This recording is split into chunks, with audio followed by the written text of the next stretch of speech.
Kitchen में खाना तो सभी हाउसवाइफ बनाती हैं, लेकिन अगर आप रियली में किचन क्वीन बनना चाहती हैं, स्मार्ट हाउसवाइफ बनना चाहती हैं, तो किचन के ये मोस्ट इम्पोर्टेंट टिप्स आपको याद होने चाहिए। तो पहली टिप है हमारी कि अगर आपको पता करना है कि आपका सिलेंडर कहीं से लीक तो नहीं है, आप अभी लाए हैं या जो भी, तो उसके लिए आपने क्या करना है, तो अपने सिलेंडर को पहले आप खोल लीजिए।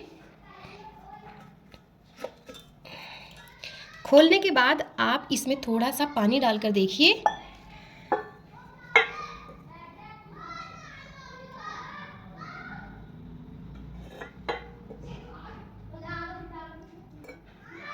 अगर आपका सिलेंडर ये बुलबुले आ रहे हैं, जैसे ही मैंने इसमें पानी डाला है तो इसमें कोई बुलबुला नहीं है, तो इसका मतलब ये कहीं से लीक नहीं है। अगर इसमें बुलबुले उठ रहे हैं, बुलबुले आ रहे हैं, तो इसका मतलब आपका सिलेंडर कहीं से लीक है, जो आपके लिए खतरनाक साबित हो सकता है।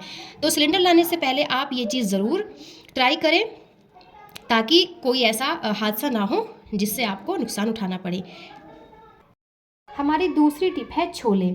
तो छोलों को अगर आप भूल गई हैं, आपके घर मेहमान आने वाले हैं या आपको अपने घर के लिए बनाने हैं, आपने रात भर भिगो के इन्हें नहीं रखा है, आप भूल गई हैं, तो उसके लिए आप इसे गर्म पानी में भिगो कर रखें और उसके बाद उसमें खाने का सोडा डालें। तो ये आराम से गर्म पानी में आप इन्हें 1 ही घंटा भिगोएं तो भी चलेगा। तो खाने का सोडा डालने के बाद इसे आप बॉईल करेंगी तो ये आपके छोले वैसे ही बॉईल हो जाएंगे जैसे आप इनको रात भर भिगो के छोड़ देती हैं। तो दूसरी टिप छोलों के लिए ही है। तो दूसरी टिप ये है कि जब आप छोले बॉईल करते हैं, किसी कुकर में छोले गैस के साथ बाहर आते हैं, तो उसके लिए सबसे आसान तरीका है कि आपको अपने छोले जब उबलते हैं उसमें 2 चम्मच आपको ऑयल डालना है। जो भी ऑयल आप खाते हैं वो 2 चम्मच इसमें आपको ऐड करनी है। उसके बाद आपको सीटी लगाने के लिए छोड़ देना है। फिर आप चाहे सोडा डालें या कुछ भी डालें, आपके छोले बाहर गैस के साथ नहीं आएंगे, ना ही आपका गैस गंदा होगा, ना ही आपका कुकर गंदा होगा। तो 2 टिप आपकी छोलों की ये है कि आपके खाने की चीनी में अगर चींटियाँ आती हैं, आपके घर में चींटी आती हैं, तो उसके लिए हमें क्या करना चाहिए, मैं यहाँ पर आपको 2 चीज़ें बताऊँगी जिससे आप किसी एक चीज़ को इस्तेमाल करके आप अपने मन से जो चाहें उसको चींटियों से छुटकारा पा सकती हैं। तो पहली टिप है कि हम 2-4 लौंग अपनी चीनी में डाल दें।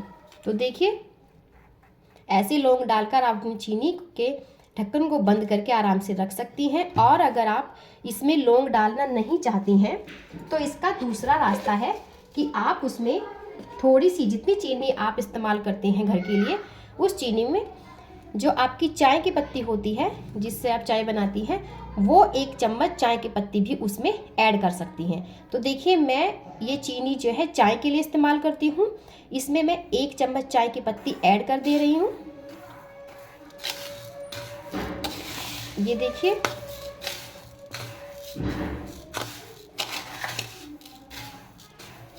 ये देखिए, और अब मेरी चीनी में जब तक ये ख़त्म नहीं होगी, इसमें चींटियाँ बिल्कुल नहीं आएंगी। हम जब भी देखते हैं स्टील के बर्तन में नमक रखते हैं तो उसमें वो पानी छोड़ देता है।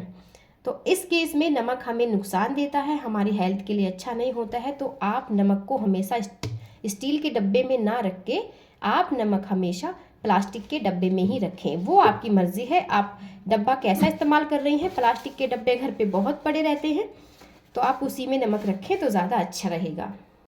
हमारी अगली टिप है, आप देख रहे हैं ये हमारी सूजी है जिसका हम हलवा बनाते हैं।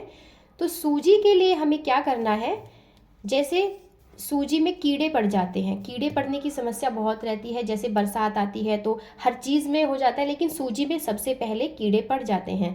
तो उसके लिए हमें क्या करना है, सूजी को थोड़ा सा, बहुत हल्का सा हमें रोस्ट कर लेना है गैस पे, मतलब इसे भून लेना है।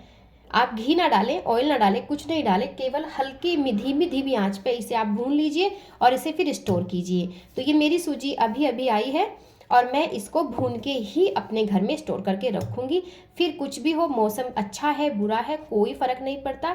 तो ये मेरी आदत है कि मैं हमेशा अपनी सूजी को भून कर ही रखती हूँ, इससे मेरी सूजी में कभी कीड़े नहीं पड़ते हैं। हमारी अगली टिप है हमारा दूध, जिसे हम बॉईल करके रखते हैं।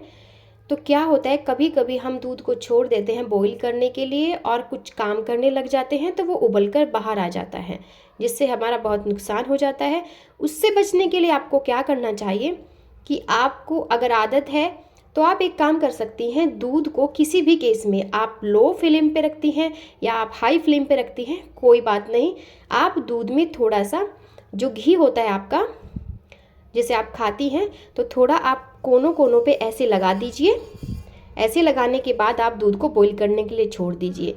तो फिर आप उस केस में आपका दूध बाहर नहीं आएगा, उसमें बॉईल आ जाएगा लेकिन वो बाहर नहीं निकलेगा। टिप नंबर 8, अगर किचन में काम करते हुए आपका हाथ या आपकी फिंगर जल जाती है तो आप उस जगह पर आपके घर में जो भी कोलगेट है उसे वहाँ पर लगाकर आसानी से राहत पा सकती हैं। तो बस ये थे आज के किचन टिप्स जो आपके आई होप बहुत काम आएंगे। तो आपको अगर वीडियो अच्छी लगे तो रूबी की रसोई ब्लॉग को सब्सक्राइब ज़रूर कीजिएगा।